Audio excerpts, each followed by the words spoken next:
No, you don't need the. I'm doing this my way. He a legend, he a legend, he a legend. He a legend, he a legend, he Yeah. a legend. Walking on it though, then He you a can't put it legend. up like that. Welcome That's to the the important league, to thing. the league, to the league, to the league, to the league of items. Welcome to the league, to the league, to the league, to the league, to the league of items. Welcome to our talk of League of Legends today. We're going to be getting into the World Championship and our favorite bets over there. Before we get started, though, we're going to take a look at the EU Masters slate for Wednesday, September 16th. There's two games over there in the EU Masters, and up first is Rogue versus Misfits. And Alan, what do you have on that game? I mean, I think odds wise, it has it as really heavily favored towards a Go Rogue. Last I saw, they were like almost minus 200, and Misfits Premier was like plus 200.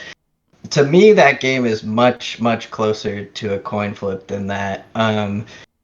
Misfits Premier started out 3-0 in the first week, and I think most people thought that they looked like the best team in the tournament. And then they went 1-2 later in the group and lost a game to 7more7, who are also from the Polish league that Ago Rogues from.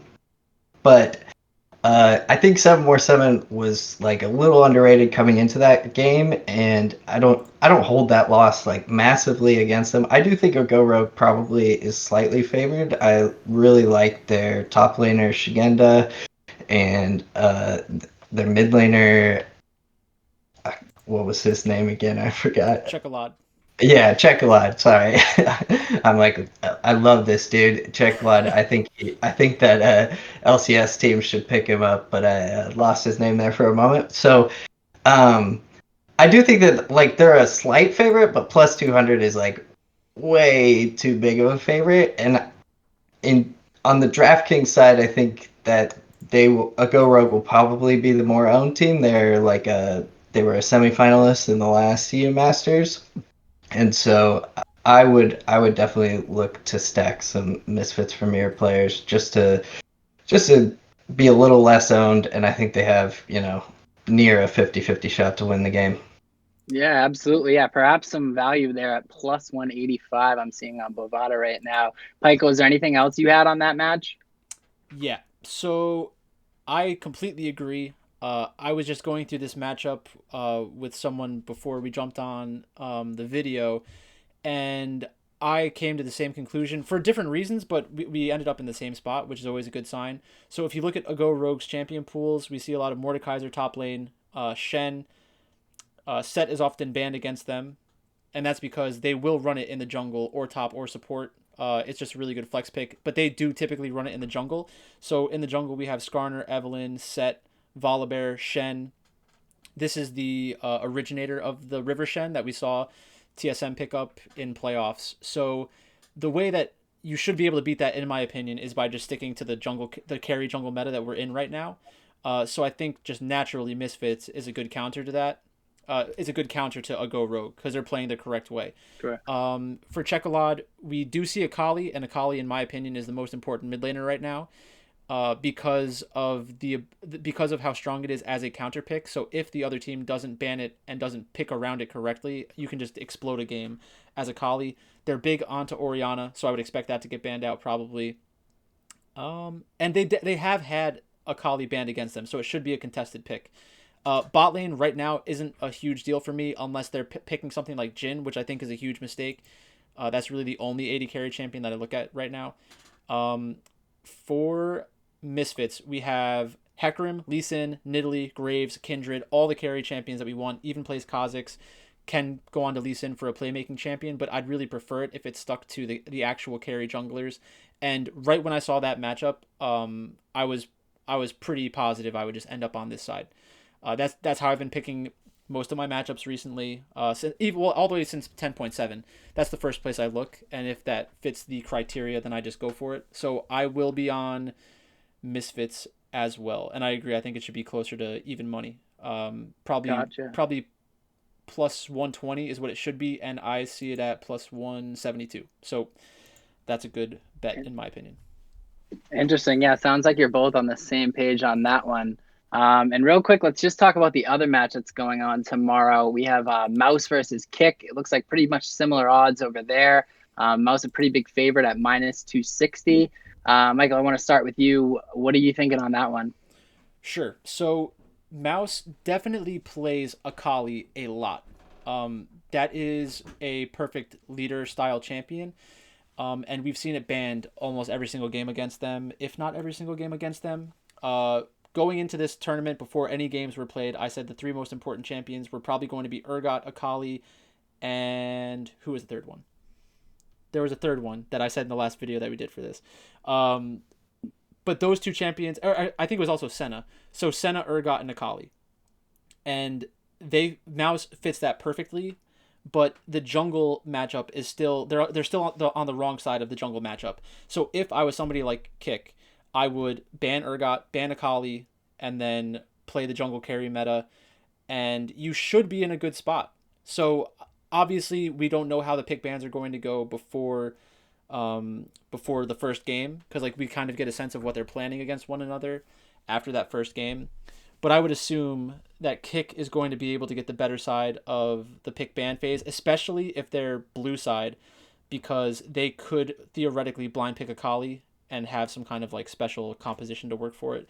But I'm all over Kick. I think Double Dog is probably the way to go on DraftKings tomorrow. It's not the likeliest thing to happen, but I think you have huge upside to win tournaments, and I think the odds are the win equity in the lineup is much higher than people would think based on salary.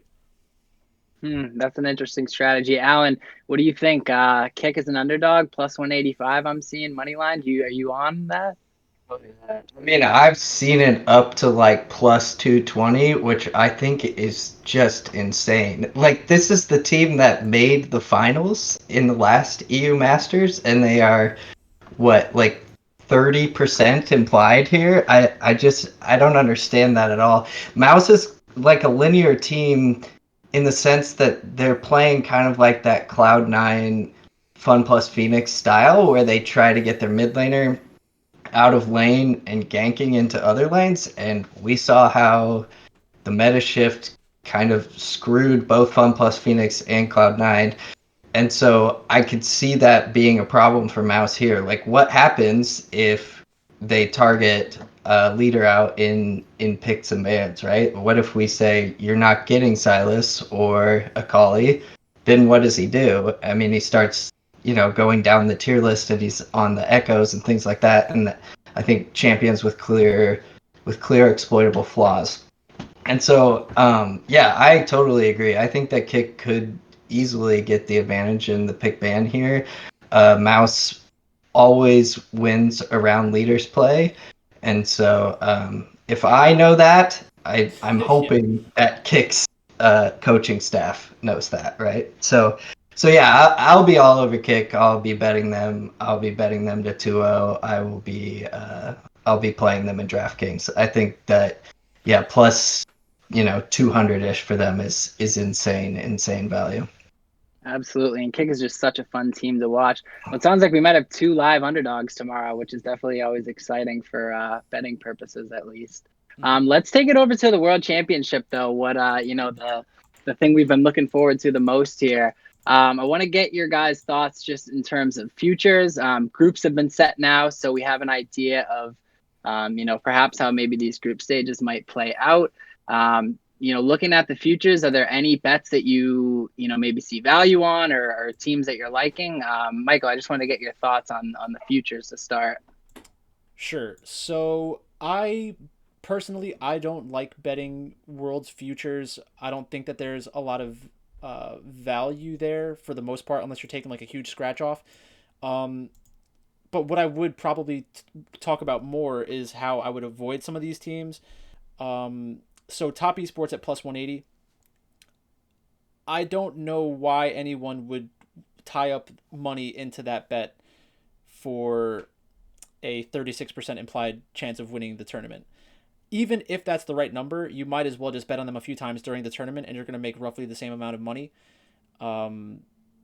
and you're not risking it all at once either. So I'd probably stay away from top esports. JDG, I don't think there's any value there either at 27%. I have it at 270, which is okay. So at 450, I'm interested. I had it at 270 before. Damwon Gaming at 350, not really interested. G2 is way, way, way too low. The implied win rate is, the implied win rate is way too high. I'm not touching G2 unless they get something closer to 1500 or 2000 even. In terms of like value that has evaporated, Sunning I think is an interesting choice. I don't think that their actual chances of winning the tournament are much higher than like 10%. Um, and they're listed at like 4%, so that's not even really a big enough edge. I just don't love any of these bets at all. I just think that some of them are insanely mispriced. That's really it. Yeah, I mean, unless you see a big dog that you like, Alan, are there any bets that you're going to be taking for futures? Michael might be staying away, but I'm a degenerate. I will bet all up and down these future sports. I think that Gen G, even at plus 1400, they used to be at plus 2000 as I think the second best team in the LCK, who have a good grasp on the meta, who are starting to show a more aggressive style this split. I think like that's a pretty good value spot there. Yeah, I think the G2 number has completely disappeared. The chance to bet on them was before the group draw. They got a kind of favorable group draw, but I don't think that really affects their odds to win the tournament, honestly, because they were going to make it out of groups either way, or be favored to make it out of groups either way, right? So at plus 650, I don't think that's a very good bet. The only other one that I think that's still good on the board is JD Gaming at plus 450. To me, JD Gaming should be the favorite to win this tournament. I think that they are. I think that they're the better team between them and Top Esports. I know that they lost to them in the finals. I know that they lost to them at the mid-season cup, but I mean every single one of those games was right on that edge, right? And I think that I trust their players more consistently than I do Top Esports. I get a little nervous about Jackie Love sometimes. Loken is disgusting, so I would take JD Gaming at plus 450 as well. Gotcha.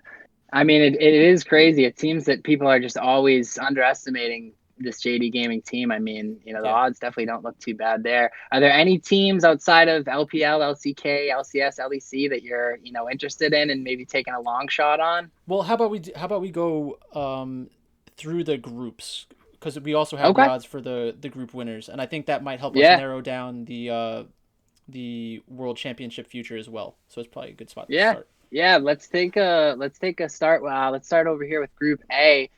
Group A, we do have G2 as the favorite there at minus 175. We also have Suning and Machi Esports in that group, as well as one more playing team. Michael, who did you like in that group? If I was going to bet on any of these teams to win, it would easily be Sunning. I think Sunning should be the favorite to win the group. I love their play style. I love their the way they play on this patch. They kind of fit it perfectly. The one thing that I don't like about Sunning is the amount that they play Jhin, and I think that it's just the wrong way to play League of Legends right now, in my opinion. The reason why Jhin is played is because it can deal with Caitlyn in lane and also has long range, can help a lot of these team compositions that have a Graves or a Kindred, because you get the sustained damage to the Graves or the Kindred, and then you have the utility coming out of Jhin. But you just limit the upside of your team's damage profile, and it also is not great at taking Baron. So if you get behind in that situation, you're going to lose that game, in my opinion. Or well, you're going to lose that game most of the time. And then if you don't draft around it correctly, you can really screw yourself by not having a consistent damage threat in team fights. So I would say Sunning should be the favorite. I think that they're better than G2 in almost every position. Outside of mid, I'm not a huge Angel fan. But even in that scenario, Angel has a ton of experience against great mid laners, so that doesn't really scare me about G2. I would be on Sunning in this group. Alan, are you taking the value with Suning, or are you on G2 in that group? I mean, I think it's reasonable for sure. I get what he's saying. part of what you like about Suning is SOFM is a monster, right? And Yeah. that he's a carry jungler that is fits perfectly into this meta. I just like I can't get past Caps and Angel. That that does not that matchup would terrorize me if I were betting on Suning. I think like taking a tiny shot at plus 10,000 on Machi is not a bad idea. We've seen some of the teams from that region. I know they've like changed the name 1,000 times now, but we've seen teams from that region be completely reasonable at Worlds and sometimes come out on top of groups. Um, and I could see them being the one upset story at the tournament for sure. Yeah, absolutely. Plus 10,000 to win Group A, plus 25,000 to win outright. After sweeping PSG Talent in the PSC playoffs. Let's take it over to Group B though, where it gets a little bit more interesting here. We have Damwon as the favorites at minus 135, of course, winning the LCK playoffs in that 3-0 sweep over DRX. And they were so dominant. But also in this group, we do have JD Gaming as well as Rogue. So, Alan, what are you thinking about Group B? I mean, those odds look really good to me. I would have, Damon Gaming and JD Gaming right at like minus 110, but it's esports, so you're just gonna get that extra little juice to punch you with. I guess I would bet JD Gaming, but I'd probably just stay away from this group to be honest. I like both of those teams a lot. I hear you. Michael, how about you? Yeah, I think if I was gonna put any money on JDG, it would probably just be on the chances to win the tournament.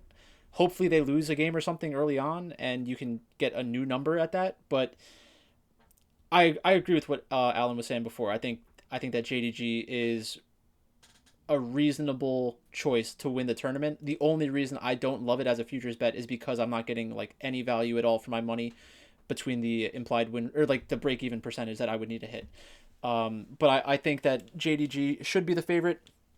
Looking at Damwon, I've been low on Canyon for the entire split, and I'm wrong about it. Like I think that Canyon is probably not getting enough credit for how well the team has been playing. Nogri is a great top laner. Showmaker is a great mid laner.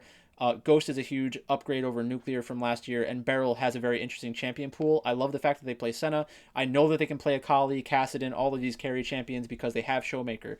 So it comes down to Canyon really, because if Canyon can connect the entire team, stay consistent in the jungle, and get them into like 50-50 situations, I think that they have the talent to come out above a lot of these teams.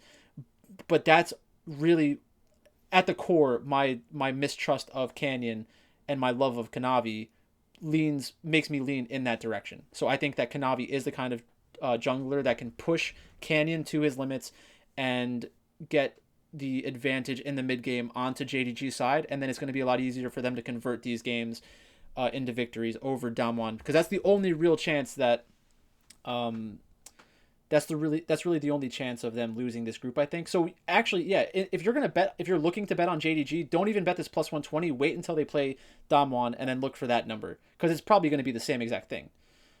So that's really Yeah, the better way to spend your money. It's probably, yeah. yeah, that makes a lot of sense. That should be a fun one to see how that plays out. Alan, I want to start with you over in Group C. Group C, we do have Gen G as a favorite at minus 135 to come out of that group. A couple wild card teams in there. We have Fnatic, Team Solo Mid. Any bets that you like over in Group C? Minus 135 on Gen G against Fnatic and TSM, who have clear flaws and have shown them throughout the season is pretty good bet to me. I would favor Gen G's talent over pretty much every position on TSM and Fnatic, so minus 135 is better than you're going to get on a single game, I would guess, against either of those teams. So I'm pretty interested there. There's a chance that Fnatic comes out with a specific game plan around what Gen G does, and Fnatic are known for having specific game plans against specific teams.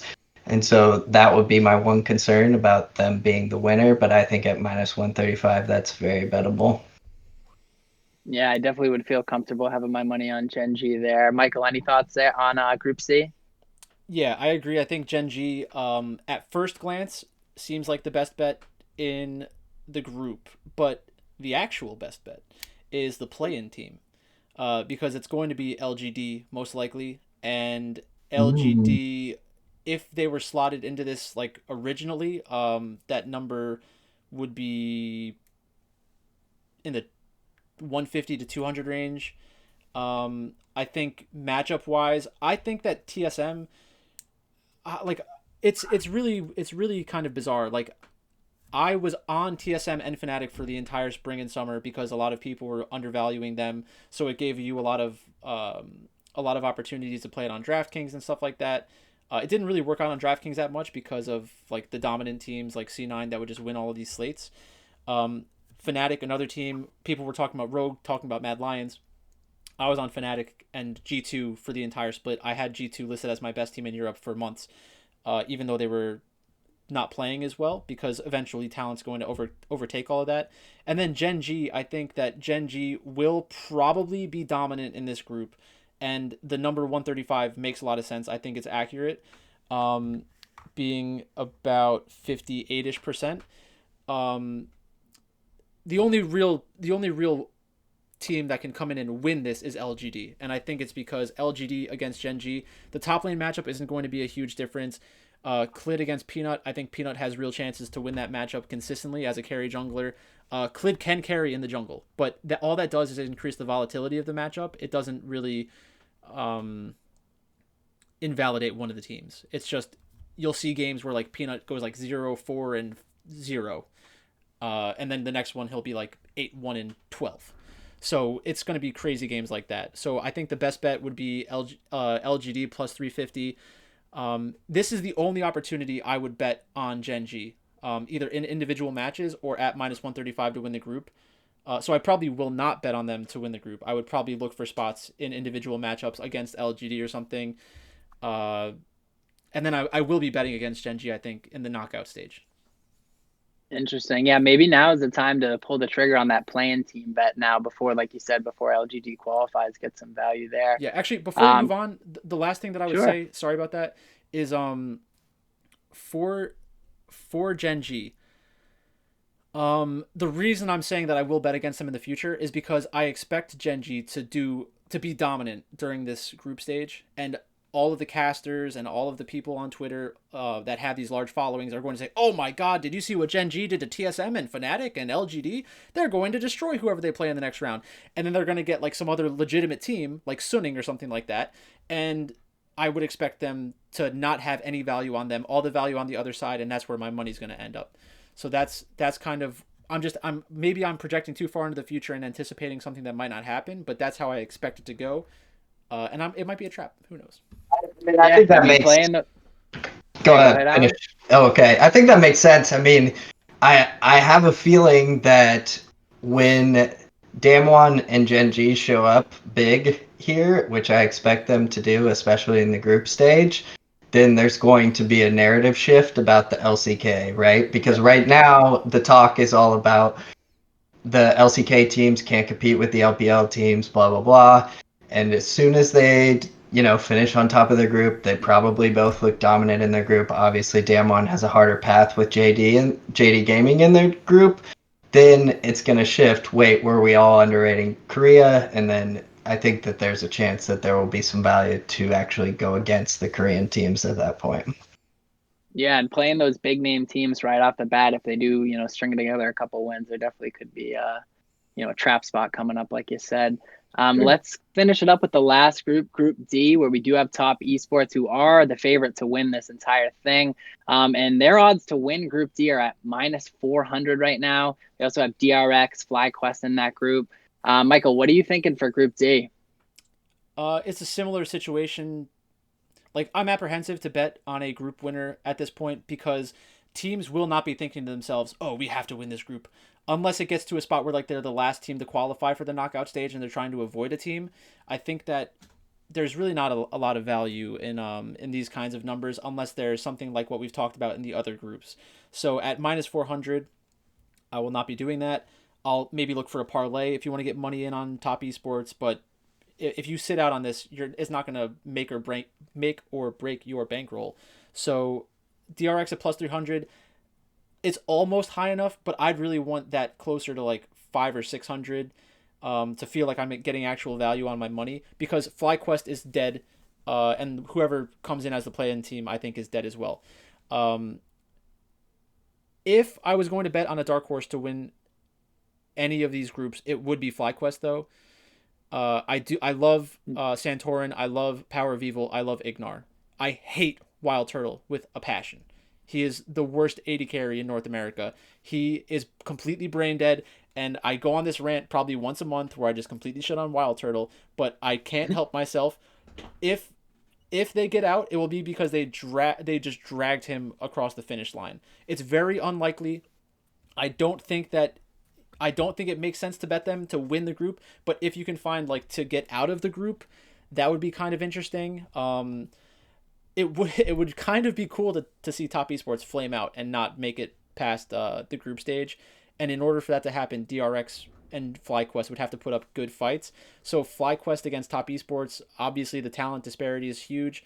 But we do have 369, Karsa, who I think is overrated right now, and Yu Yanja, who's a question mark sometimes, as well as Jackie Love, who Alan's kind of skeptical about. But even in that scenario, I still think Knight can kind of just get everybody across the finish line as well. So I'm probably staying away from this group. Yeah, I hear you. I mean, FlyQuest at plus 10,000 to win that group, but with Top Esports in there, it would definitely be quite the long shot. Yeah, Alan, did you have any thoughts on Group D? I've made worse bets, but 100 to 1, you never know. Well, first of all, I have to defend Wild Turtle's honor. No, I can't do that. He cleaned it up in playoffs, which completely screwed me gambling wise. But generally, I agree with Michael that Wild Turtle is just not. He does dumb things, and you cannot do dumb things against teams like DRX and Top Esports. So I think it would probably be a toilet flush bet there. And then DRX at plus 400 or plus 300. I think it's close. I think that's interesting. I have some problems with DRX too. I can't trust them to consistently draft compositions that make sense. And that scares me because the other team that I couldn't trust that way was Invictus Gaming, and they completely flamed out in the LPL playoffs and just lost their minds. And in a best of one situation where you could, a loss or two could snowball out of control like that, I worry a little bit about DRX. I also worry a tiny bit about Doron against 369. 369 showed up humongous in the LPL playoffs. I was not a huge fan of him before, but he played some carry tops and just was absolutely nasty in the LPL playoffs. So I would worry about that matchup a little bit. So yeah, I think this group is just a general stay away for me too. At minus 400, there's no value on Top Esports, and I'm kind of looking to fade Top Esports in the tournament anyway. So it wouldn't make sense to bet them there. Absolutely, yeah, I understand. And just taking a look here, we do have the play-in games. Are there any thoughts that you guys had on any teams that maybe might make it out of the play-in games? Not really. Michael? Not really. I think it's kind of a chalk fest. Let me just get the groups up on the screen. I think Mad Lions should be the favorite in Group A. LGD should be the favorite in Group B. I think that Team Liquid is overrated right now. Supermassive has really good chances to get out of that group. I love Kakao. I could be biased against the other teams because Kakao is in that group. I don't expect INTZ to do anything. I don't expect Legacy to really do anything. Team Liquid plays a good enough macro game to beat up on Legacy and INTZ probably. Supermassive is really the big question mark here. And then in Group B, Talon, V3, Unicorns of Love, and Rainbow 7. I think all four of those teams are much closer than what's been talked about. A lot of people like Unicorns of Love because they've been dominant domestically, but going 39-2 against whatever league they're in does not matter to me at all. it means less than nothing. If anything, it gives me incentive to bet against them because the value is going to be extremely skewed against them. So I would probably look to bet on the teams against Unicorns of Love. I assume that their money line is going to be in the like 300 to 400 range against some of these teams for the first 1 or 2 games, and that's going to be a good spot to exploit because the real implied win rate should never get up to like an 80%. Unless it's a huge mismatch, like top esports against one of these teams. Interesting. Yeah, Alan, do you have any final thoughts there on the playing games? I think what he said makes sense. I think I would expect it to be very jockey. Like I would expect PSG Talon, LGD, Mad Lions, and probably Team Liquid to get through. But I do think that there's anytime you can get plus on PSG Talon here, I think you should bet that for sure. They're a pretty strong team. They did get 3-0'd by Machi in the playoffs, but that matchup was a little bit closer than a 3-0 watching it through. And I like some of their talent. Like they have Hanabi on that team who has been at Worlds over and over again. They had a couple of Korean players who have been at Worlds on AHQ a couple of times. So and also in the play-in stages, some of these teams are like very low tier organizations too. They don't have a ton of money, and PSG is under the backing of one of the largest football clubs in the world, right? So Yeah. they're going to spend money, and you know that they're going to have superior talent to a lot of those like INTZs, V3s, Rainbow Sevens. To me, Yeah, watching these Right. games I think is going to be a lot of fun. I think Group B, the jungle talent is really good. So like those are the kinds of games that I like to watch because like that is how the game should be played right now. So we're going to see a lot of interesting interactions and matchups.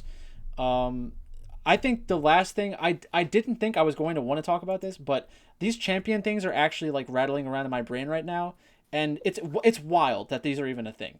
So Yeah. So let's take a look here at the champion props that we have over on Bovada. Go ahead with that. like how I don't even understand how this is a thing. So first up, we have highest total damage to champions in a map. So obviously, one thing that I've talked about for months now is that as we get closer to Worlds, the meta typically shifts towards AD carries. You play a protect the AD carry comp if you're uncertain about how a matchup is going to go.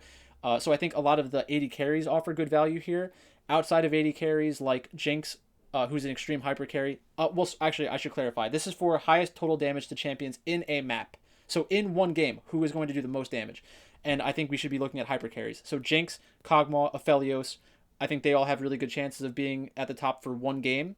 Corki and Gangplank are two other champions I would take a look at. And then Akali, I think, is not even on the board right here. That is the champion that I think has the most value, but it's not even on the board. So that is where I would look for that one. Yeah, and it's interesting they don't have like a field option here, like Sure. take everybody else that's not listed. Yeah. But yeah, those are definitely some fun props they have there on champions. But it sounds like we've pretty much gone through everything here. Is there any final thoughts you guys wanted to say before we head off here? what a weird sweat that would be. You have like Yeah. this Like the year- first game of the tournament, like you get it Yeah. right, and then you have to sweat at the rest of the thing. Honestly, I kind of want to go through the rest of not all of them, but like some more of these. Yeah, let's take a look. Next up, we have most assists in a map. Any thoughts on that one? Well, just to give like the inside scoop on what people should be looking for if they want to do additional research, I would say the kinds of things you want to look for total damage is you could look at the patch data that they have online from like from Riot. I'm sure you could find that relatively easy. And then the other thing I would think about is what abilities do percent damage, and think about their build a little bit. So somebody like Vayne, if you play Vayne into a team composition that has a bunch of tanks, the numbers are going to go out of control. So I guess look for percent health is kind of what I'm saying. That's what makes Cogmod plus 2,800. I like that a lot. Yeah, exactly. Yeah. Absolutely. Yeah. And then most assists in a map. Do either of you have an opinion on that one? I mean, It's a tough one to call. I could see Rakan at plus 1,400, right? It's a AOE type ultimate, and a massive CC. So that might be a good one. And I think Rakan will get played a tiny bit in at Worlds. What do you think, Michael? Oh, well, Tony, do you have any opinion on that or no? I mean, honestly, I would probably just take a long shot. I mean, I definitely don't think there'd be any value, taking one of these supports that are up there. I mean, Nautilus at plus 600. I just don't see how Yeah, you could possibly bet that it unless you seems had a completely strong wrong. opinion. But It seems completely yeah, wrong that it would be plus 600. yeah, So I guess my take on it would be I'm obviously looking, well, not maybe not obviously for some people who are watching, but for most people who play League of Legends, I think the best champions to take a look at here are champions that shield and can shield multiple teammates, because all you need to do is get your shield onto somebody in combat and it's going to count for an assist. So Karma at plus 800, that is the right kind of spot to look, but I think that there are other champions who do the same thing at much better value. So Senna is an 80 carry, but Senna has abilities that will heal her entire team. She can get cross map ultimates onto teammates. I think that's a very good option. I think Lux is an amazing option. Lux can W all four of her teammates at once, so that's a very good bet in my opinion. And the best bet in this by far is Yumi. Yumi at 3,300 for the most assists in a game is easily the best bet. Yeah, I yeah, yeah. like that. Not I even Yeah, like that bet a close. lot. just jumps in between. That's interesting. The Senna one too is interesting because I think Senna may, with the nerfs, be back in the fasting role in some games at Worlds. So Sure. that could be an assist machine as well. Yeah, so the last thing on this before we move on is 3,300 is roughly 3% to break even. Think about how many supports you expect to be seen at Worlds. Support will be the most likely position to have the highest assists, and you're getting 1 in 30. And there will probably not be 30 unique supports at Worlds. So I think that's actually a great bet. Most Yeah, banned. I mean, I can see it. I can see it now, like a 0, 1, and 50 stat line Yeah, on Yumi or something crazy like that. But yeah. yeah, do you want to go through that most banned prop? Whoever we think the most banned champ's going to be? Alan, any thoughts? Yeah, I plus 400 for a collie is pretty interesting. I think.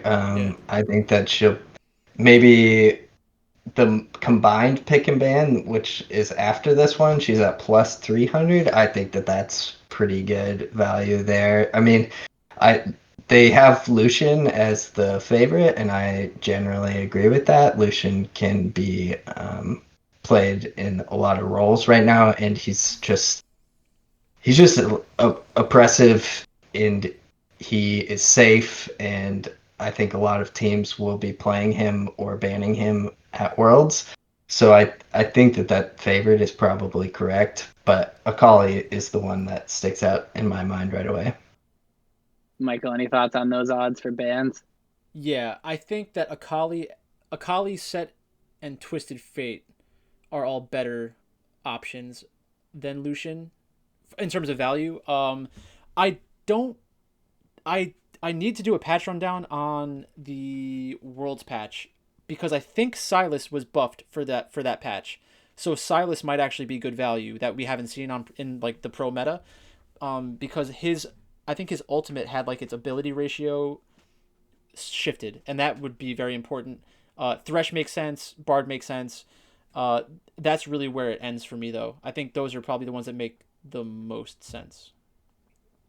Gotcha, gotcha. Are there Good. any more of these props that you guys wanted to go through? I know there are a few more that we have here. Is there any others that jump out at you at potential value spots? Well, I think pick ban is at least interesting to look at. I think, So that's combines pick and ban. yeah, I think that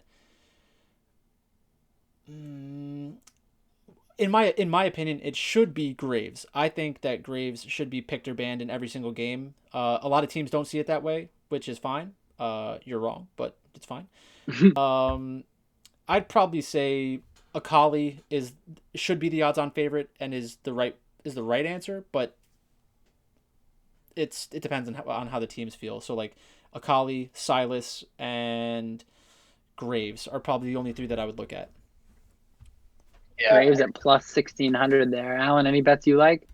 I mean, I don't know as much about those play-in teams, and so I assume that this will be for the World Championship itself, because if we're getting into the play-in teams, that's where it gets a little funky, right? Like the Unicorns of Love may not have the same read on the meta as, other teams. This starts October 1st, so I think it Okay, should be okay, knockout or cool. group So stage.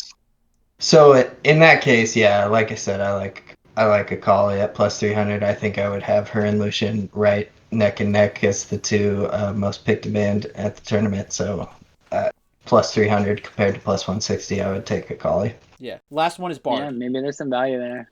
Oh yeah, Bard is a good shout too. Bard and Thresh are both Yeah. good shouts. It's like Just Bard is another champion that is borderline pick ban in my opinion for how it impacts games, and some of the very good Bard players are at Worlds. So that's the last one I would look at, I think. yeah, it's just the problem is like there are players who just Can't. can't Yeah. play it. Yeah, Yeah. yeah. So that's the only issue there. But yeah, I think Yeah, those did you guys want to keep going through these props, or are there any more that are jumping out at you? I know there's most CS, most deaths, most kills. I mean, I definitely can't project like the most CS deaths. Kills seems a little Yeah. sketchy to me, but Right. Michael has some thoughts. Yeah, so I would, if I'm just trying to think about how I would look at it, like if I was going to go in deep and try to figure it out from a numbers perspective, I think Gangplank is a very good option. Um, who else? Gangplank, Yeah. Gangplank, Azir, hmm those are probably the two easiest to wrap my head around. A lot of 80 carries will have chances to do it, so I don't think you're getting any value betting on one of the first three 80 carries. They're probably missing. So you want to target an 80 carry that needs to get into the late game. So What's plus 3,300? It's not bad there. yeah, that's kind of scares me a little bit. I think Corky's a good one at 4,000. I think that actually does make sense. Um, if Jinx is played as much as she should be, I think that's an interesting one as well. Um, but that's and maybe Rise, but Rise hasn't been seen in the meta for a while, but he always shows up at Worlds, so I guess that's it. Most deaths in a map, uh, Nautilus, Thresh, Leona are probably the three that should be it, but that's a tough one. Most kills in a map, probably Kassadin is the right answer, but he's not listed. Hmm. Maybe Hecarim. We've seen a lot of Hecarims going insane. Akali makes sense. You can basically Yeah. pick any 80 carry there. Yeah, there's definitely a lot to go through with these props. There's definitely some interesting, maybe some spots for value here. But yeah, we've definitely gone through a lot. Is there anything else that you guys had for these upcoming slates that we have? I think we covered it there. I think you should stack the double dogs tomorrow. It looks like you could do that with an 80 carry or mid captain. So yeah, so I would definitely be doing that tomorrow. I'm not saying the dogs are guaranteed to win or anything like that, but the leverage against the field there is going to be pretty good, I think. Yes. Yeah, absolutely. Yeah, I know I'm going to be putting in bets on both of those dogs, and if at least one of them for the EU Masters comes through tomorrow, it'll be a profitable day there. So, Michael, any other thoughts? Nope. I agree with everything Okay. that you both just said. All right, perfect. Yeah, well, let's sign off here. Then I think we definitely covered a lot. So, good talking with you guys, and I'm definitely excited to see how these bets play out. Thank you. Thank you. See ya.